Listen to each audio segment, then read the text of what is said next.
फिर एक नया मसला, मतलब वालिदैन के लिए लायबिलिटी वो होगी ज़िंदगी भर के लिए।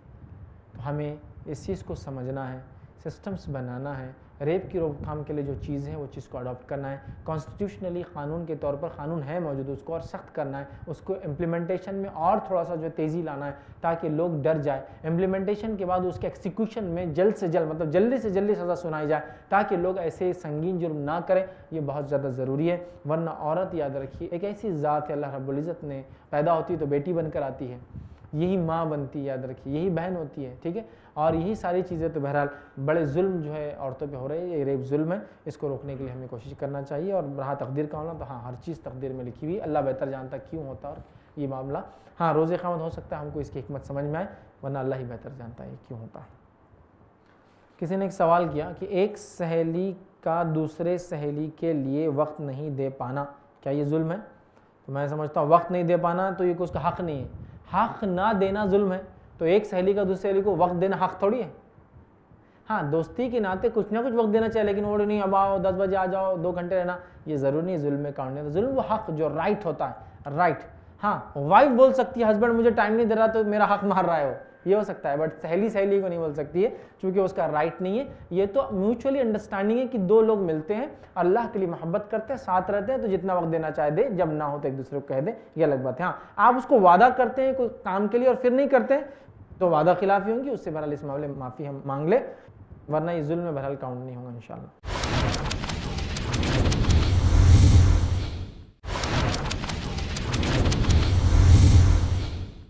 आगे सवाल किया कि कोशिश करने के बाद भी वो सहेली उसे उसके मुताबिक वक्त नहीं दे पाती कुछ जिम्मेदारियों की वजह से, तो क्या जुल्म है? ये भी जुल्म है, मैंने तफसीरात दे दी। आगे उन्होंने पूछा वो सहेली बार बार उसके पास आकर इल्ज़ाम लगाती है और रोती है कि आप मेरे लिए वक्त नहीं देते, तो क्या मैं जुल्म करती हूँ? तो आप बिल्कुल जुल्म नहीं करते, उस सहेली को नसीहत कीजिए, इसलिए कि अभी उसका ये हाल है तो मैं डर रहा हूँ, अगर वो गैर शादीशुदा है तो बाद में उसका हस्बैंड तो मर जाएगा बेचारा, इसलिए कि जब वो सहेली से इतना एक्सपेक्टेशन है वक्त नहीं देने के, तो शौहर से कितने ज़्यादा हो जाएंगे, ठीक है।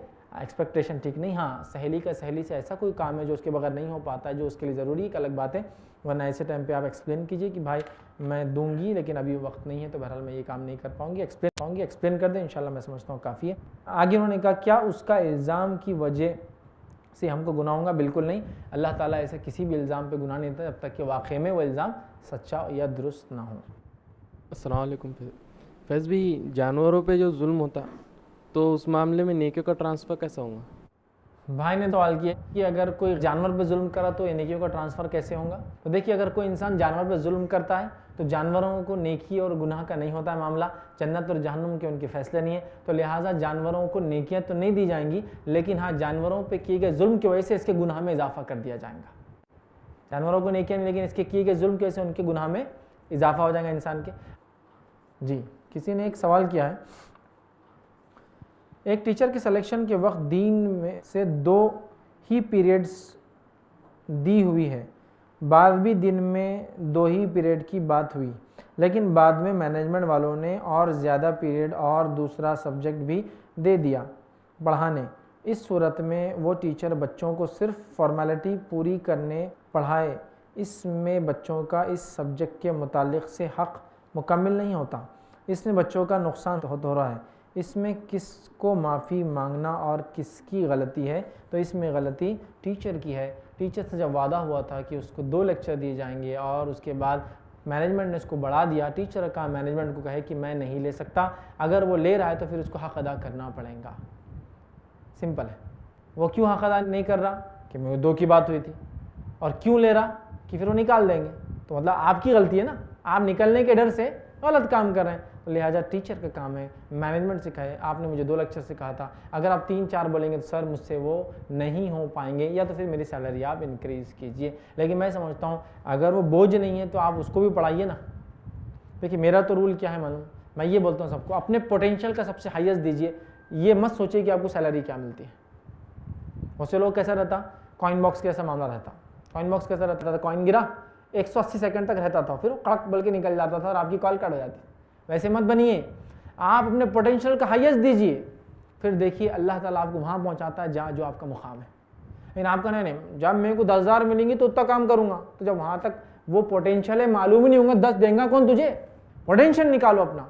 तो आप बच्चों को पढ़ाइए, ऐसा पढ़ाइए क्वालिटी कि वो बच्चे बोले कि अब ये टीचर चाहिए, दूसरा कोई चाहिए नहीं हमको सब्सिट्यूट, समझ रहे। बहरहाल लेकिन आपकी अगर कोई मजबूरियाँ हैं कि आप 2 यहाँ लेते कहीं और भी पढ़ाते हैं, सब्जेक्ट तो आप ले रहे हैं, क्लास में तो आप जा रहे हैं, उतनी देर तो आप बैठ रहे हैं, सिर्फ आपका चूँकि जहनी तौर से आप तैयार नहीं इसलिए नहीं कर रहे हैं, तो आप या तो मैनेजमेंट को बोल दे मैं नहीं ले सकता हूँ, या तो जॉब छोड़ दे, इसलिए कि आप बच्चों को ख़राब करें। मैनेजमेंट ने आपसे बात किया, वो बोल रहा 2 पीरियड ज़्यादा ले लो, आप बोल रहे ना हाँ मैं ले लेता हूँ, तो फिर जिम्मेदार तो आप बोल रहे मैं नहीं लेता हूँ, आप ले रहे हैं फिर जा रहे हैं, फिर बच्चों कह रहे खराब गलती आपकी, तो लिहाजा आप सीधा बोल दे मैनेजमेंट को, इंशाल्लाह ये ज़्यादा बेहतर होगा।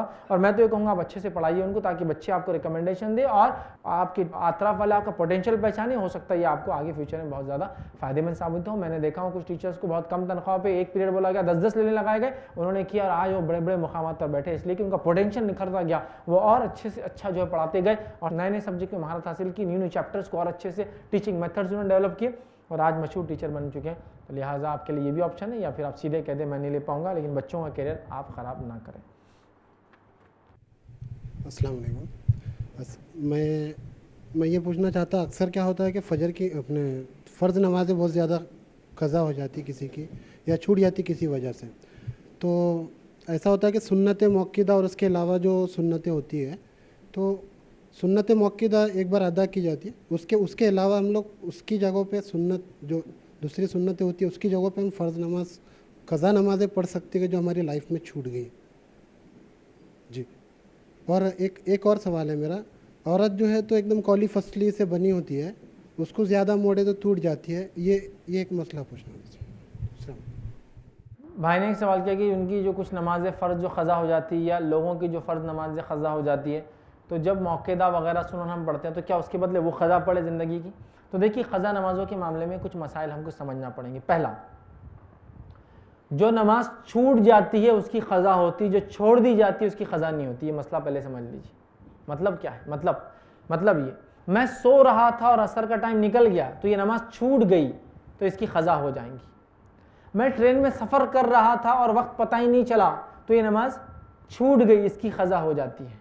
ठीक, मैं यहाँ बैठा हूँ, अजान हो रही है, उसके बाद बोला जान दो देखेंगे, अब मगरिब आ गई, तो क्या इस असर की क़ज़ा है? नहीं, ये नमाज ख़त्म हो गई, आपने जानबूझ के छोड़ दिया, इसको बोलते हैं नमाज फौत हो जाना, ख़त्म हो गई। तो जो छूट जाती है उसकी क़ज़ा है, जो छोड़ दी जाती है उसकी क़ज़ा नहीं होती। तो अगर ज़िंदगी में 30 साल में मुझे समझ आई दीन और इस्लाम की, अब मैं पढ़ रहा हूँ और 30 साल तक पता था इस्लाम नमाज फ़र्ज़ है, 5 वक्त फ़र्ज़ है, अज़ानें सुनी सब कुछ, क्या फिर भी नहीं पढ़ा, तो इन नमाज़ों की क़ज़ा नहीं होती है। इसके लिए सिर्फ तौबा है, सिर्फ सच्ची तौबा है, सख्त तौबा है, शदीद तौबा है, लेकिन इसकी क़ज़ा नहीं है। तो जो छोड़ दी गई उसकी क़ज़ा नहीं, जो छूट गई उसकी क़ज़ा है। रूल समझ में आ गया। तो अगर आपकी छूट गई है तो आप याद कर लीजिए, मैं कल छोड़ दिया, परसों छोड़ दिया, तरसों छोड़ दिया, लेकिन सालों की है तो तौबा है, क्योंकि मालूम था मुसलमान है फिर भी नहीं पढ़े, तो तौबा है। जो छूट गई, समझो हाल में छोटी, जब आप नमाजी बन गए थे माशाल्लाह, तो फिर उसकी क़ज़ा हो जाएंगी, ठीक है। लेकिन जो छोड़ दी गई उसकी नहीं होती है, उसके लिए सिर्फ तौबा है। जब इंसान अल्लाह सच्ची तौबा करता है तो अल्लाह ताला इंशाल्लाह उसको माफ़ करेगा उसकी तौबा को। दूसरा सवाल था भाई का कि औरत जो है फसली से बनी है और हदीस में आता टेढ़ी फसली से बनी है, तो अगर तुम ज़्यादा उसको सीधा करोगे तो टूट जाएंगे, तो इसका क्या मसला है। तो देखिए हदीस के अंदर अल्फाज है कि अल्लाह रब्बुल इज़्ज़त ने आदम अलैहिस्सलाम की फसली से औरत को पैदा किया, इसीलिए औरत में कजी होती, थोड़ा सा टेढ़ापन होता है। इन द सेंस अब औरतें बुरा ना होने, आप फेसबुक को देखते हो ऊपर आके हम सुनने आ रहे हो, ऐसा हमारे बारे में बोल रहे हैं। दिस इज़ नेचर, अल्लाह ने इस फितरत पे मुझे और आपको पैदा किया, ये हमारा फितरत है, हमारा नेचर है। और हर किसी को अपने नेचर पे कंट्रोल करना, उस पर काबू रखना, उस पर कंट्रोल करना, उसको दबाना, उसका तो अजर है। इंसानी फितरत में है कि वो चाहता है जैसे चाहूँ वैसे जीऊँ, लेकिन वही तो उसको अजर मिलता है कि बोलता नहीं मेरा रब जैसे चाहेगा वैसे जीऊँगा। दिल बोलता है झूठ बोल दो, धोखा दे दो, चोरी करो, जिना करो, हराम हलाल तमीज़ मत करो, खाओ पियो अच्छा रहो, लेकिन शरीयत बोलती मत करो तो मैं नहीं करता हूँ, इसका अजर है। औरत को अल्लाह ने टेढ़ी फसली से बनाया, उनका मिजाज जलन और हसद और बात नहीं मानना, नाफरमानी का एक जज्बा, जो किसी बात के खिलाफ बात नहीं समझना एक मिजाज है। उसके बाद भी वो औरत बोलती नहीं मैं बाप के साथ हूँ तो बाप की बात सुनूंगी इसलिए कि वो मेरा जिम्मेदार है, शौहर के साथ नहीं मेरा शौहर मेरा जिम्मेदार है, उसकी बात मुझ पे होंगी, इसी का तो अजर मिलेगा। फिर हम जिस नेचर में बने वो नेचर में बहुत सारी चीज़ें हैं जो बुराई की तरफ ले जाती है, हम कंट्रोल करते हैं। तो औरत को अल्लाह ने एक नेचर बनाया, वो टेढ़ी फसली से बनी है, तो एक लिमिट है सीधा करने की। हदीस में आता था अगर तुम ज़्यादा करोगे तो तोड़ बैठोगे, मतलब उनके साथ जी नहीं सकोगे, तलाक हो जाएंगी तुम्हारी। मतलब होता है ना बहुत सारे शौहर, ऐसा उठना, ऐसा बैठना, ऐसा करना, थोड़ी बहुत चीज़ें छोड़ना पड़ेंगी। लेकिन हम औरतें ना बोले अरे फैज़ भाई ने बहुत अच्छा बोले, अब जाके शौहर को बोलना टेढ़ी पतली से बनी मैं सीधे हो जाओ तुम अब। नहीं नहीं नहीं नहीं नहीं, बोलने का मतलब ये है अपने आप को, नेचर है ना ये नेचर को कंट्रोल करने का ताज है ना। ख्वाहिशात बुरी है लेकिन हम कंट्रोल कर रहे हैं। उसी तरह आपको लग रहा है नहीं है लेकिन फिर भी इस्लाम में है कि मर्द खवाम है तो चलो शौहर की बात सुन लो, अजर मिलेंगे इसका। लेकिन आप जिद पर अड़ जाएंगे तो फिर मसला कहाँ जाता है हम सब जानते हैं। लिहाजा ज़्यादा उनको सीधा करने की कोशिश ना करें, ज़्यादा हर चीज़ में परफेक्शन गेन करने की कोशिश ना करें, ज़्यादा खामोखा के नहीं ये क्यों नहीं हो रहा वो क्यों ना, थोड़ा सा लीनियंसी बरतो, नरमी इख्तियार करो उनके साथ, इसलिए कि उनके नेचर में थोड़ा सा इस तरह का मिजाज है। लिहाजा उस मिजाज को आप महसूस भी कर सकते हैं बहुत सारे, खुद औरतें भी कहीं को बोलती चांदुमा मेरा इसी है। हस्बैंड ने बहुत ख़तरनाक बोले हसद के बारे में, लेकिन मेरे को अभी भी हसद है ही बाकी, ख़त्म नहीं हो रही। नेचर, ये नेचर है, उसको कंट्रोल करना है, उसको अपने मातहत करना है, पूरा ख़त्म नहीं होगा, गुनाह हमसे नहीं छूटेंगे, तौबा हम करते रहेंगे हमेशा। लेकिन ठीक है, तो लिहाजा उसका माना ये है कि बहुत ज़्यादा वो सीधे नहीं हो पाएंगे। लेकिन ये दलील नहीं औरतों को लेकर देखो हम सीधे नहीं होंगे, तुमको जो करना करो हम ऐसे ही रहेंगे, नहीं। आपको अपने आप को अपडेट करना है, जहाँ तक हो सकता है जब बात ना समझे तो शौहर की इताअत करना है, अगर वालिद के साथ है तो वालिद की इताअत करना है। घर में अगर आपका बेटा है शौहर वालिद नहीं तो उसकी बात मानिए, इसलिए कि मर्द क़व्वाम होता है, उसका मशवरा कम अज़ कम लीजिए फिर अपना डिसीजन लीजिए। तो इस बात को समझे, तो हर आदमी अपने अगर नेचर को उसकी कमज़ोरियों को समझते हुए रहे तो ये एक आदमी की खुसूसियत है।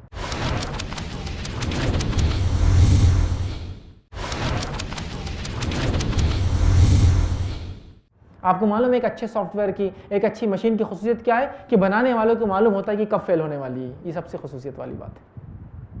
मालूम, दे नो, उनको पता है ये कब फेल होने वाला है, और वही खुसूसियत है उस चीज़ की। समझा?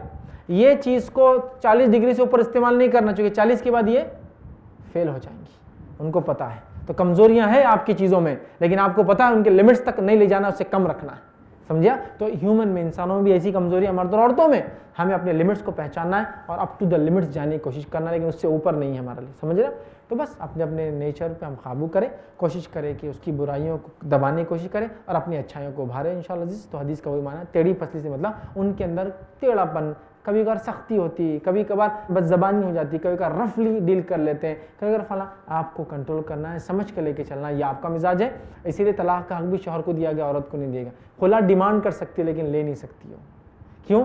कि आपको हक है, आप समझदार है। उसके मुकाबले में, मैं नहीं कह रहा औरतें कमज़ोर है इस्लाम में, नहीं, उसके मुकाबले में जैसा 2 बच्चे क्लास में, तो क्या सब बच्चे बराबर, सारे मर्द एक जैसे होशियार होते? नहीं। तो वैसे क्या सारे इंसान एक जैसे नहीं होते? मर्द को अल्लाह ने कुछ जगह ऊंचा रखा है, लेकिन बहुत सारे मर्द भी बहुत सारे बेवकूफ़ रहते हैं ना, बिल्कुल अकल नहीं आती, वो एक अलग बात है। लेकिन इन जनरल सेंस ख़व्वाम रखा गया है, समझदार बनाया गया है, जिम्मेदार बनाया गया है, ब्रेड अर्नर बनाया गया है, रोज़ी कमा के लाने वाला बनाया गया है ना। समझ रहे हैं बात को? तो बहरहाल ये उस हदीस का माना है कि उनमें कमज़ोरी है, औरत अपनी कमज़ोरी को समझे, मर्द भी उसको समझते हुए उनसे वो तवक्कुआत और वो ख्वाहिशात रखें। बच्चों के बार बार गलती करने पर मारना क्या ये जुल्म है? गलती पर ना मारना भी गलतियों को बढ़ा देता है। ऐसे लोग कहते हैं बच्चों के ताल्लुक़ से क्या मारना ज़रूरी है? तो देखिए, बच्चों को मारना कभी कभार ज़रूरी है, और मारने से ज़्यादा मैं कह रहा हूँ मार का डर उनके लिए ज़रूरी है। तो उससे बहुत सारे काम ऑटोमेटिकली हो जाते हैं। बच्चे इस बात को बुरा ना माने, उनके वालिदैन जो करते हैं, कभी कभार कुछ सख्तियाँ आपको लाइफ चेंजिंग महसूस होंगी कि अगर मेरे वालिद उस दिन ना डांटते, वालदा ना मारती तो मैं आज यहाँ नहीं होता। लेकिन बेज़रब और ज़्यादा मारना, जानवरों जैसा मारना और नाजुक आज़ा पर मारना या जहनी तकलीफ दे देकर मारना गलत है। ऐसा मारो कि जिससे उसको एहसास हो और नसीहत हासिल करे। इसकी शरीयतन थोड़े से मार की इजाज़त दी जा सकती है। एक माँ जो औलाद में फ़र्क करे, जैसे कि कुछ से मोहब्बत और कुछ से नहीं करे, मतलब जुल्म करती है, ऐसी माँ के हवाले से हदीस क्या बयान करती है? देखिए, औलाद के ताल्लुक़ से उनसे मोहब्बत में बराबरी करना ये ज़रूरी है। नबी अकरम सल्लल्लाहु अलैहि वसल्लम के ज़माने में एक सहाबी आए, उनका बेटा आया, आपने उसको चूमा, तो आपने देखा बेटी को उन्होंने कहा, तो क्या आपने बेटी के साथ ये नहीं करोगे? तो ये जुल्म है, तो ये जुल्म है। ठीक। इसी तरह एक मरतबा नोमान बिन बशीर रज़ी अल्लाह अन्हु को कई भाई बहन थे, लेकिन नोमान के वालिद ने तय किया बशीर रज़ी अल्लाह अन्हु के सिर्फ नोमान को गुलाम मैं तोहफे में दूंगा। जब उन्होंने किया तो उनकी बेगम बड़ी होशियार औरत थी, कहा अल्लाह के रसूल गवाह बना दो इस पर, मसले पर, मैं कबूल कर लूँगी। अल्लाह के रसूल सल्लल्लाहु अलैहि वसल्लम के जब मजलिस में गए, पूछा अल्लाह के रसूल, नोमान के वालिद जो है नोमान को कुछ गुलाम तोहफे में दे रहे हैं, आप इस पर गवाह रहिए। अल्लाह के रसूल ने कहा नोमान को क्या और बहन भाई है? तो कहा हाँ। तो क्या सबको दे रहे हैं उनके वालिद? तो कहा नहीं। तो कहा मैं जुल्म पर गवाह नहीं बनता। जुल्म पर गवाह हो गए ना फिर, कि एक को दे रहे बच्चे को, दूसरे को नहीं। तो बच्चों में अदल और इंसाफ करना चाहिए। हमारे पास बच्चों में बड़ी नाइंसाफ़ी वालिदैन करते हैं। पहला फ़र्क जो बच्चों में सबसे पहला, सबसे वाजे, सबसे ज़्यादा डिफरेंस का होता है वो ये होता है कि गोरू से मोहब्बत ज़्यादा होती है कालू के मुकाबले में। कलर डिफरेंस समझ होता है। गोरा बच्चा है तो वो एकदम मतलब 2-3 बच्चे हो गए जो कलर में कम थे, अब 2 तीसरा चौथा ज़रा कलर में अच्छा है तो आ गया मेरा गोरू, सब उसको कर रहे, उसको इधर बैठा रहे, वो कर रहे, तो 3 बाकी ऐसा देख रहे उनको कि भाई ये कलर मिक्सिंग का प्रॉब्लम तुम्हारा था ना मियाँ बीवी का, हमारे को क्यों इसकी तकलीफ। बच्चे ने क्या किया उसने मुझे बताओ, बच्चे ने खुद अपना कलर डिसाइड किया क्या? नहीं, तो तुम्हारा इशू था ना, हमको क्यों तकलीफ। लेकिन डिफरेंस, पहला डिफरेंस जो होता है। सेकंड डिफरेंस जो होता है बच्चों में फ़र्क वो क्यों होता है मालूम आपको? उनका एजुकेशन या उनकी सलाहियतें, मतलब स्कूल से पहले उनकी सलाहियतें। क्या परफेक्ट चलाता है ये कंप्यूटर, छोटा है ये बेवकूफ़ नहीं चलाता, नहीं कीजिए। ये कंप्यूटर की सलाहियत रखने वाला है, ये सोचने की सलाहियत रखने वाला होगा, ये मार्केटिंग की सलाहियत रखने वाला है, तो ये मैनेजमेंट की सलाहियत रखने वाला होगा, ये फुला है तो ये फुला है। तो सेकंड डिफरेंस होता है सलाहियतों पर। बड़ा बहुत अच्छा खेल लेता है, ये छोटा एड़े तेड़े चाले करते रहता। बड़ा बहुत होशियार है, छोटा बहुत बेवकूफ़ है। नहीं, बड़ा फुला काम में होशियार है, छोटा बातों में होशियार है। बड़ा फिजिकल वर्क अच्छा करता है, छोटा राइटिंग वर्क अच्छा करता है। दोनों में सलाहियत। तीसरा डिफरेंस फिर उनके अंदर करते हैं एजुकेशन लेवल पर। ये देखो मेरा 65 वाला, ये मेरा 85 वाला, आओ बड़े आओ आओ अंकल से मिलो। तो आप बच्चों के एजुकेशन पे उनसे डिफरेंस नहीं कर सकते और मोहब्बत का पैमाना अलग नहीं कर सकते। अल्लाह ने उनको जो सलाहियत दी उनकी वो है, इसकी जो सलाहियत दी इसकी वो है। चौथा ये होता कमाई के ऊपर करते जब बच्चे बड़े हो जाते हैं। ये देखो मेरा लखोपति मतलब लाखों कमाने वाला, और ये मेरा हज़ारपति आ गया मतलब बहुत थोड़ा कमाता है, ये भी डिफरेंस नहीं करना चाहिए। तो बच्चों में आप इसलिए मोहब्बत करें कि अल्लाह ताला ने आपको औलाद दी। ये औलाद इंशाअल्लाह अज़ीज़ आपके लिए आपकी ज़िंदगी में सवाब जारिया है, मरने के बाद सवाब जारिया है, ये आपके लिए दुआएं मग़फ़िरत करेंगी। और जैसा कि शेख सालिह अल उसैमी रहमतुल्लाह फरमाया करते थे, हम औलाद इसलिए नहीं पैदा करते कि बुढ़ापे में हमको खिलाए पिलाए चलाए, हम औलाद इसलिए पैदा करते हैं कि अल्लाह की इबादत करें, है ना। इस नीयत से रखिए। तो लिहाजा इंसाफ कीजिए। नबी अकरम सल्लल्लाहु अलैहि वसल्लम इंसाफ करते थे। आप सल्लल्लाहु अलैहि वसल्लम के हसन हुसैन 2 नवासे थे। हसन हुसैन रज़ी अल्लाह के ताल्लुक़ से आता है, आप सल्लल्लाहु कभी बैठते तो एक मांडी पे हसन दूसरे मांडी पे हुसैन और दोनों एक चादर में होते आपकी। नबी अकरम सल्लल्लाहु अलैहि वसल्लम के उसामा बिन ज़ैद थे जो ज़ैद बिन हारिसा आपके बेटे जैसा पाला था आपने उनको। पहले तो उनको ज़ैद बिन मोहम्मद कहा जाता था दौरे जहालत में, बाद में कुरान ने कहा सगे बेटे नहीं है तो नाम मत दो, तो आपने निकाल के फिर उनका असली नाम ज़ैद बिन हारिसा कर दिया। तो ये उसामा जब पैदा हुए अल्लाह के रसूल बड़े खुश हुए थे इनकी पैदाइश की खबर सुनकर, ठीक है। तो उसामा बिन ज़ैद और एक रिवायत में हसन रज़ी अल्लाह अन्हु दोनों आपकी मांडी पे होते, एक मांडी पे दूसरी मांडी पे, और आप सल्लल्लाहु अलैहि वसल्लम उनको अंदर ले लेते। आप सल्लल्लाहु अलैहि वसल्लम बच्चों के सर पे हाथ फेर के उनको दुआएं देते। तो आप सबके साथ इंसाफ करते, बच्चों के साथ इंसाफ करते। जबकि उसामा बिन ज़ैद हम जानते हैं ये देखने दिखाने में काले थे, हबशी थे ना, और हसन और हुसैन रज़ी अल्लाह अन्हुमा ये देखने दिखाने में जो है बड़े खूबसूरत थे दुनियावी पैमानों के एतबार से। लेकिन आपने फ़र्क नहीं किया दोनों में, एक गोद में ये है तो एक गोद में ही। अच्छा, आपने लड़का और लड़की में फ़र्क नहीं किया। डिफरेंस ये भी होता है हमारे समाज में, बहुत बड़ा डिफरेंस होता है। कभी कभी हम लोग नहीं देखते तो भूल जाते चीज़ों का, लेकिन तो बहुत बड़ा डिफरेंस मैं भूल गया था। बच्चों में इसलिए फ़र्क कि एक लड़का और दूसरा लड़की है ना। लड़कियां बड़ी है 3, लड़का हुआ उसके बाद चौथा, तो भी वो तीनों बड़ों को क्या बोलना पड़ता है इसको? भैया। हाथ नहीं लगा सकती, इसने जो बोलेंगे वो करेंगे, हुक्मरानी करेंगे इनके ऊपर, हाँ चौधरी बन के रहेंगे ये। तो ये भी बहुत गलत है। मोहब्बत का तकाजा ये, बड़ी बहन बड़ी है, उसके बाद छोटी छोटी है, तीसरी है, आप चौथे, तीनों का रिस्पेक्ट आप पे ज़रूरी है, तीनों बाजी है आपके, आपसे बड़े, समझे? वो तीनों का नाम लेता, ये भी बहुत बड़ा जुल्म है। तो लिहाजा इंसाफ कीजिए बच्चों में, इंसाफ कीजिए। मैं तो यहाँ तक कहता हूँ अपनी तकरीरों के अंदर, लड़की पैदा हुई तो जो मिठाई बांटते हैं वही लड़का पैदा हो तो बांटिए, या फिर लड़का पैदा हो तो जो बांटते हैं वही लड़की पैदा हुई तो बांटिए, उसमें भी डिफरेंस नहीं होना चाहिए। हाँ बस क्या होता है, लड़का पैदा हुआ तो कीमती मिठाई, हाँ पेड़े लड्डू कीमती, और लड़की पैदा हुई तो बताशे शेरनी बूंदी।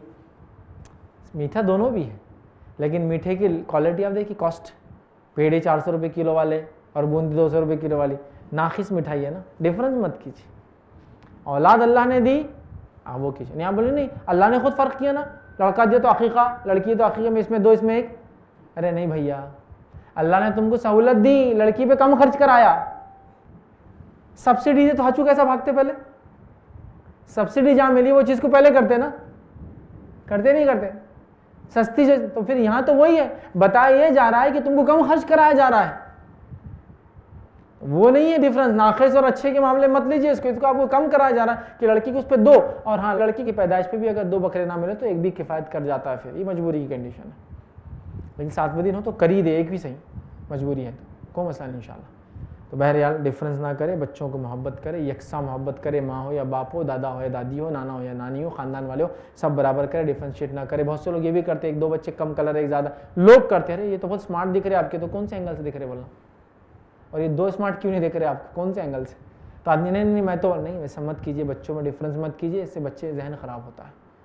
बच्चे अल्लाह की नेमत है, वो जैसे भी है वो अल्लाह ताला ने दिया ना, आपने अपने आप को पैदा किया ना, मैंने अपने आप को किया, वो अल्लाह ताला ने दिया, जैसा बनाना चाह बना।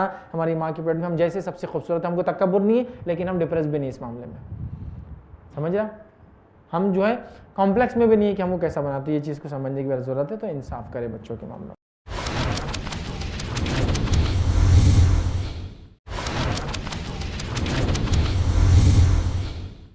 किसी ने एक सवाल किया था, एक आदमी ने जुल्म किया और उनका इंतकाल हो गया, पर मजलूम अब भी उस जुल्म का जिक्र अकेले में करता है, क्या ये सही है? होना तो ये चाहिए कि जो लोग गुजर जाते हैं उनके बारे में ऐसा जिक्र ना किया जाए, लेकिन देखा ये गया कि जो लोग जुल्म करके जाते हैं लोग तस्करा करते रहते हैं, नहीं करना चाहिए, बट लेकिन वो होता है, नेचुरल चीज़ है। जैसा कि हदीस में अल्फाज है, जो तुम गुजर चुके हैं उनको बुरा ना कहो, जो मर चुके हैं उनको बुरा ना कहो। तब अल्लाह के रसूल ने फरमाया, अपने मुर्दों को बुरा मत कहो, उससे जिंदा को तकलीफ होती है, तो मतलब बुझल को मत बोलो यार, जिंदा को। लेकिन आज भी हम देखते हैं दर्द तदरीस में हम भी नाम लेते हैं, बुझल ऐसा था वैसा था, ये तो होने वाला है, तो लिहाजा कोशिश तो ये करना चाहिए ना ले, लेकिन देखा यह गया जुल्म जब होता है तो उसकी लोग दास्तानें बोलते हैं, और जब किसी के साथ बुराई की जाती है तो उसके खिलाफ आवाज़ उठाने की इस्लाम भी इजाज़त देता है ना। हमने आयत देखी सूरह निसा की, ठीक है। तो बहरहाल ऐसा होता ही है, देखा गया है कि जालिमों की किस्से लोग बयान करते हैं। कोशिश ये करना चाहिए कि अब छोड़ दे, वो अंजाम को पहुंच गया है, फिर भी बहरहाल लोग बोलते हैं, इसलिए बोलते हैं कि ऐसा होता ही है, नेचुरल है। सहाबा की एक जमात खड़ी थी, एक जनाजा गया, आप सल्लल्लाहु अलैहि वसल्लम ने पूछा ये कौन था? सहाबा ने कहा ये ऐसा था, ये फलां था, फलां था, फलां था, ऐसा था, वैसा था, फैसा था। अल्लाह के रसूल सल्लल्लाहु अलैहि वसल्लम वो जनाजा चला गया, कहा ये जहन्नुमी है। फिर दूसरा जनाजा है, कहा ये किसका है? तो कहा ये इतना अच्छा था, ऐसा करता था, वैसा करता था, फलां करता था, फलां करता था। आपने कहा ये जन्नती है। मोमिन की गवाही देखिए आप, वो गलत था, गुनाहगार था, लोगों ने गवाही दी उसके खिलाफ, जहन्नुमी आपने करार दे दिया, जिसकी अच्छाई बयान की जन्नती करार दे दी। तो मुंह समझ के खोलना चाहिए। लेकिन हदीस से ये भी तो पता चला, लोगों ने बुरे आदमी को बुरा कहा नबी के सामने, ये होता ही है, नेचुरल चीज़ है। बहरहाल मैं कहूँगा नहीं कहना चाहिए उस शख्स ने, बहरहाल वो कहता है तो ये कभी कभार मजबूरियाँ, जुल्म इतना शदीद होता है कि लोग ऐसी बातों को रिपीट करते हैं, तो कुछ हद तक इसकी इजाज़त भी बहरहाल है, लेकिन हर जगह हर बार हो ये ठीक नहीं हो। किसी ने एक सवाल किया कि औलाद अपने वालिदैन पर जुल्म करते रहते हैं, उन्हें डांटते हैं, धमकाकर उनसे अपना हिस्सा लेते हैं, तो क्या ये सही अमल है? जबकि वालिदैन की ऐसी नीयत है नहीं कि वो उन्हें उनका हक़ नहीं देंगे, बस कुछ हालात के सबब ताख़ीर होती है, तो कैसे समझाएं इसमें औलाद को जो माँ बाप पर जुल्म करती है? सबसे पहली चीज़ तो ये कि सवाल ये है कि औलाद अपने वालिदैन पर जुल्म करते रहते हैं, इन्हें डांटते धमकाते और हिस्सा लेते हैं। पहली चीज़ मैं आपको बता दूं, जब वालिदैन ज़िंदा है औलाद को कोई हिस्सा उनकी दौलत में से नहीं मिलेगा, बल्कि जो दौलत औलाद की है वो भी वालिदैन की रहेंगी। ये रूल समझ ले, है ही नहीं उनका हिस्सा, हिस्सा तो मरने के बाद है, आफ्टर डेथ है, उसको बोलते हैं विरासत। लेकिन हमारे पास क्या है, अब्बा तुम मर जाएंगे ना, वो झगड़ा हुआ, चलो अभी दे दो।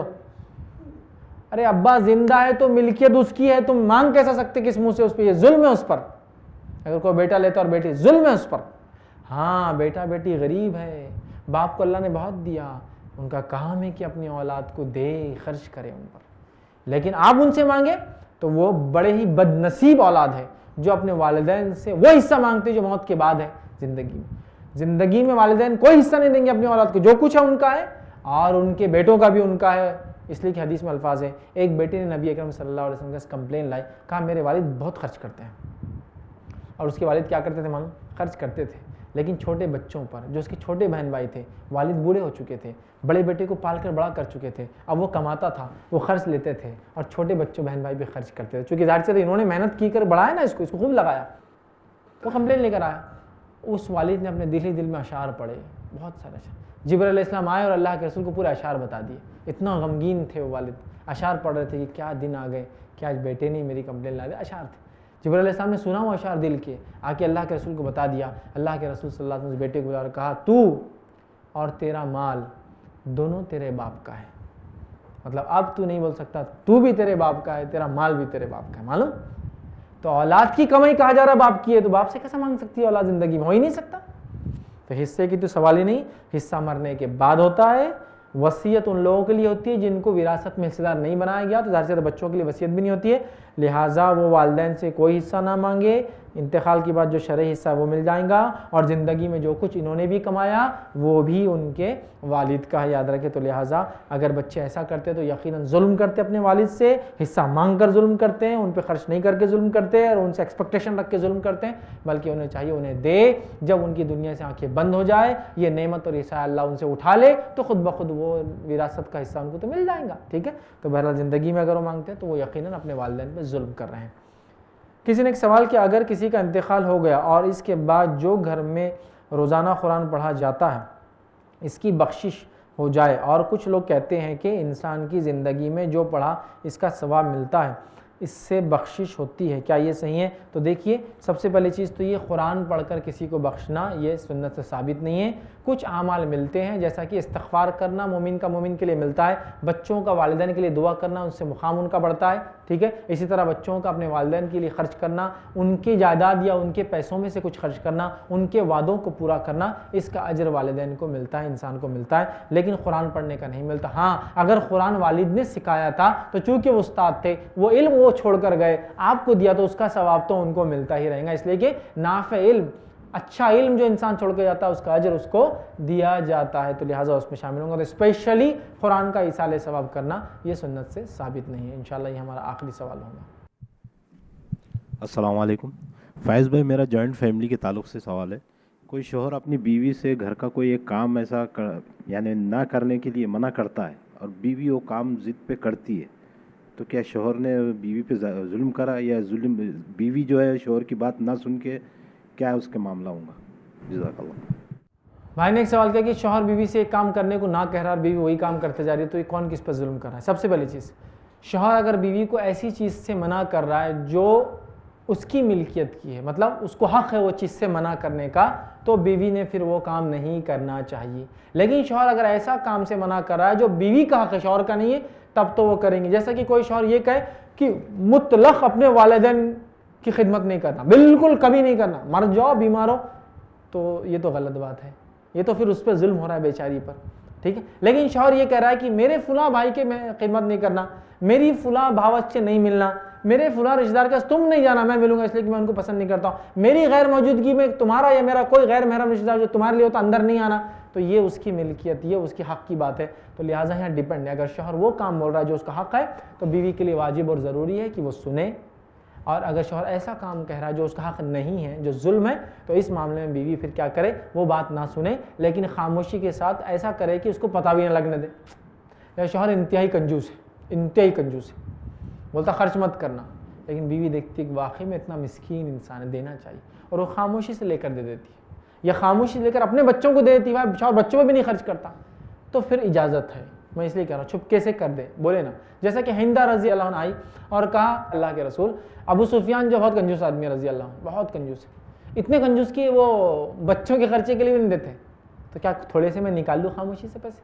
तो कहा उतने निकालो जितने बच्चों के खर्च के लिए लगते। मैं औरतों को इजाज़त नहीं दे रहा हूँ पॉकेट मनी निकालने की या पैसे चुराने की शौहर के जेब में से, लेकिन इतना कंजूस शौहर बच्चों को भी नहीं खिलाता, तो थोड़े से जितना ज़रूरत है निकाल सकते। नहीं वो मिरिंडा नहीं पिलाते, पानी नहीं खिलाते, खाने के बाद मीठे के लिए पैसे नहीं देते, तो मैं निकाल रही नहीं, वो बेसिक नीड ही पूरी नहीं करते थे, कंजूस थे, हालांकि बिजनेस में थे लेकिन कंजूस थे, समझे आप? तो उतना, तो फिर खामोशी से ऐसा कुछ खर्च कर दे, खिला ले पिला ले, जो शौहर को पता भी नहीं चले, बुरा भी ना लगे। ठीक है, तो बहरहाल ये डिपेंड है क्या काम से रोका जा रहा है, वो हक़ में है तो बीवी को बिल्कुल रुकना है, हक़ में नहीं है तो फिर खामोशी के साथ कर ले, ताकि शौहर को बुरा भी ना लगे, रिश्तेदारी में मतलब दोनों के रिलेशन टाइप्स भी अच्छे रहे और बाकी मामला बहरहाल चलते रहे।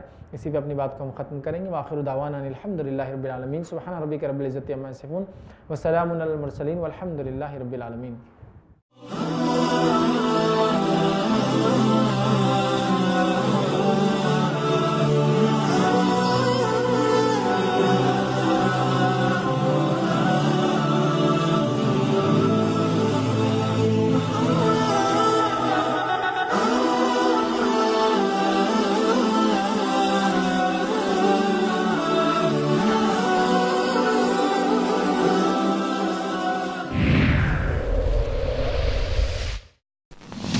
इस प्रोग्राम के मुतालिक बिना तकल्लुफ अपनी राय 9588888826 पर व्हाट्सएप करें। आपके इस चैनल को और बेहतर बनाने के लिए आपकी राय जरूरी है।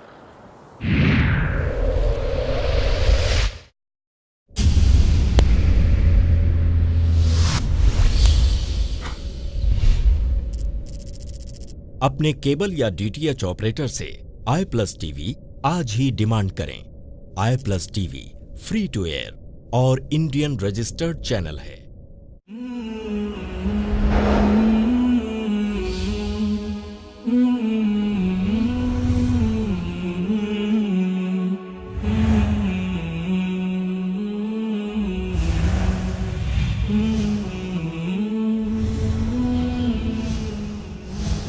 हमारे कल के सवाल का सही जवाब है सी, मुत्तकीन, काफिरीन और मुनाफिकीन।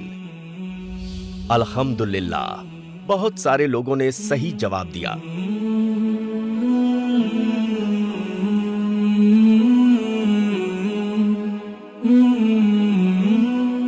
कुरा अंदाजी के मुताबिक इनाम के हकदार बने हैं। इन्हें इनाम की बहुत बहुत मुबारकबाद।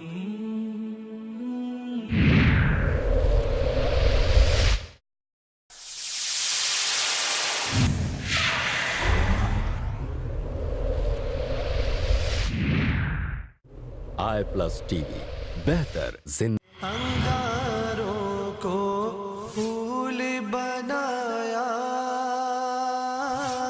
जर्रों को खुर्शीद किया,